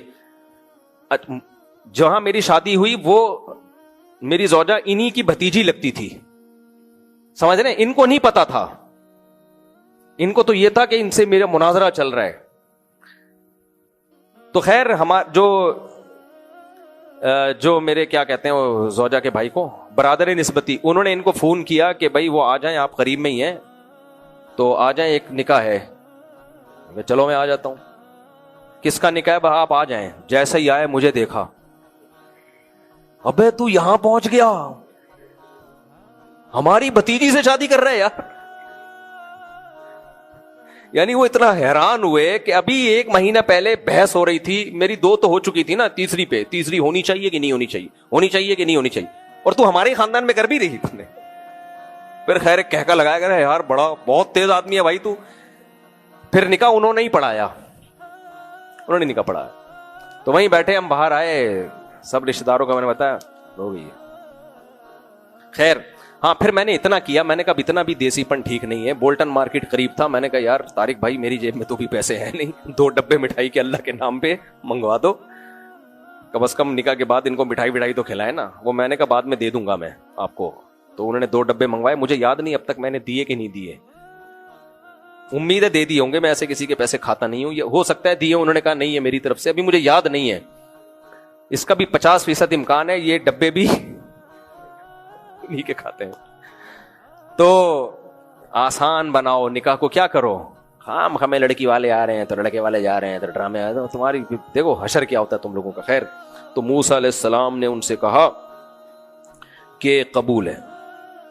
قال ذلك بینی وبینک ایما الاجلین قضیت فلا عدوان علی, میں 8 سال یا 10 سال یہ میرے اوپر ہے تو مجھ پہ اب کوئی حرج نہیں ہے. تو قرآن کہتے ہیں فلما قضا موسیٰ الاجل, موسیٰ علیہ السلام نے جب وہ 10 سال یا 8 سال پورے کیے, سارا بأہلہ, تو اپنی زوجہ کو لے کے ان کو ارادہ ہوا کہ میں مصر واپس آتا ہوں. تو لے کے چلے, آنس من جانب الطور نارا, تو وہاں راستہ بھول گئے اور شدید سردی, تو کہیں آگ نظر آئی نا. اب دیکھو اللہ راستہ بھی بھلا رہا ہے, سردی میں سردی سے بچنے کا انتظام بھی ختم ہو گیا. یہ سب پریشانیاں, یہ دیکھنے میں پریشانیاں ہیں, لیکن ہمیں کیا پتا کہ بھائی اللہ جب کوئی مصیبت دیتا ہے تو اس مصیبت کے پیچھے کیا کیا حکمتیں ہوتی ہیں. تو کوہ طور کے قریب آگ محسوس ہوئی, تو آپ نے اپنی اہلیہ سے کہا امکثوا, یہیں ٹھہرو. اپنے گھر والوں سے کہا انی آنست نارا, مجھے آگ نظر آ رہی ہے, میں وہاں سے کوئی خبر لے کر آؤں گا یا آگ کا کوئی شعلہ لے کر آؤں گا تاکہ ہم گرمی حاصل کریں, سردی میں کمی ہو, یا کوئی آگ ہے تو کوئی آبادی بھی ہو گئی. پھر وہی ہوا فلما اتاہا نودی من شاطئ الوادی الایمن فی البقعۃ المبارکۃ من الشجرہ, مبارک وادی سے درخت سے آواز آئی یا موسیٰ انی انا اللہ رب العالمین, اے موسیٰ میں اللہ ہوں جو تمام جہانوں کا پالنے والا. القی عصاک, اور یہ بھی حکم ہوا کہ لاٹھی کو زمین پہ, یہاں مختصر ہے. فلما رآہا تہتز, جب موسیٰ علیہ السلام نے اس لاٹھی کو حرکت کرتے ہوئے دیکھا سانپ بن کے, ولا مدبرن, پشت پھیر کے دوڑے, ولم یعقب, پیچھے مڑ کے بھی نہیں دیکھا, ایسے دوڑے ہیں. یا موسیٰ, ندا آئی اسی آگ سے, اے موسیٰ اقبل, واپس پلٹ, ولا تخف, خوف مت کر, انی لا انک من الآمنین, تو امن میں ہے, کچھ بھی نہیں ہوگا. اسلک یدک فی جیبک، اپنے ہاتھ کو گریبان میں ڈال اور وہ سورج کی طرح چمکتا ہوا ہوگا. پھر کیا؟ الی فرعون وملئ، فرعون اور اس کے درباریوں کے پاس جاؤ. انہم کانوا قوما فاسقین، یہ فاسق لوگ ہیں. قال رب انی قتلت منہم نفسا فاخاف ان یقتلون، اے اللہ میں نے ایک انسانی جان کا قتل کیا ہے، یہ تو مجھے مار ڈالیں گے، قتل کر دیں گے. اور میرا بھائی ہارون افصح منی لسانا، اس کی زبان میں فصاحت بلاغت زیادہ ہے. فارسلہ معی ردءا، اس کو میرا مددگار بنا کے بھیج دے. یصدقنی، ایک آدمی تو میری تصدیق کر رہا ہو نا، وہاں تو سارے غلط کہہ رہے ہوں گے، ایک تو ہو جو کہہ رہا ہو کہ یہ صحیح ہے. اس سے پتہ چلتا ہے انسان کو موٹیویشن کی ضرورت ہوتی ہے. تو اس لیے جب کوئی نیگیٹو کمنٹس کر رہا ہو نا کسی صحیح بات پہ، تو پازیٹیو بھی کیا کرو، تاکہ جس نے بات کی ہے اس کو حوصلہ ملے کہ ساری دنیا میرے خلاف نہیں ہے، کچھ میرے ساتھ بھی ہیں. تو انی اخاف ان یکذبون، مجھے ڈر ہے کہ وہ میری تکذیب کریں گے. اللہ نے کہا سنشد عضدک باخیک، اے موسیٰ تیرے بازو ہم تیرے بھائی کے ذریعے اسے تیرا دست و بازو بنا دیں گے، تیرے بازو کو مضبوط کریں گے. بآیاتنا انتما ومن اتبعکم الغالبون، یہ تجھے پہلے خوشخبری سنا دوں میری نشانیوں کے ساتھ، تم دونوں اور جو تمہیں فالو کرے گا انہی کا غلبہ ہوگا. پھر وہی ہوا. بس جلدی سے دو چار آیتیں رہ گئی ہیں. جب موسیٰ علیہ السلام گئے، اس نے کہا یہ تو جادو ہے اور ہم نے تو باپ دادا میں یہ کبھی سنا ہی نہیں ہے اس طرح کی باتیں. تو موسیٰ علیہ السلام نے کہا اللہ کو بھائی زیادہ ہدایت کا پتہ ہے. پھر فرعون نے درباریوں کو کہا کہ ما علمت لکم من الہ غیری، دیکھو میرے سوا کوئی معبود نہیں ہے، اور اے حامان تو